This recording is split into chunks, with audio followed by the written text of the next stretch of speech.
भ्रष्टाचार आणि विविध समस्यांसंदर्भात आज मनसे आणि ठाकरेंच्या सेनेचा ठाणे पालिकेच्या मुख्यालयावर मोर्चा. शरद पवारांच्या राष्ट्रवादीचा सुद्धा या मोर्चाला पाठिंबा. उदय सामंत आणि शरद पवारांची भेट. नाट्य आणि क्रीडा क्षेत्रातील संस्थांसंदर्भात भेट असल्याची सामंतांची माहिती. नाशिकमधील गोळीबार प्रकरणातील मामा राजवाडेची पोलीस कोठडी आज संपणार. मामा राजवाडे आणि इतर आरोपींना आज न्यायालयात हजर केलं जाणार.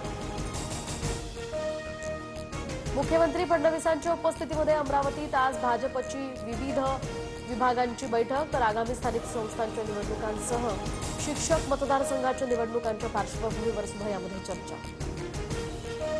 राष्ट्रवादी काँग्रेसमध्ये मोठा बदल होणार, सूत्रांची माहिती. युवक काँग्रेस अध्यक्षपदी रोहित पाटलांच्या नियुक्तीचीही शक्यता. यवतमाळमध्ये आता खोकल्याचं औषध घेतल्यानंतर 6 वर्षाच्या बालकाचा मृत्यू. औषधाचे नमुने प्रयोगशाळेत दिले. अहवालाची आता प्रतीक्षा. कोल्ड्रिप कफ सिरप प्रकरणी चेन्नईमध्ये ईडीकडून 7 ठिकाणी छापे. कफ सिरपमुळे अनेक बालकांचा मृत्यू.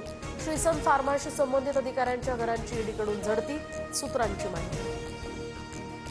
जरांगे सरड्यासारखे 10 वेळा भूमिका बदलतात. कधी हैदराबाद गॅझेट तर कधी सरसकटची मागणी करतात. विजय वडेट्टीवार यांची जरांगेंवर टीका.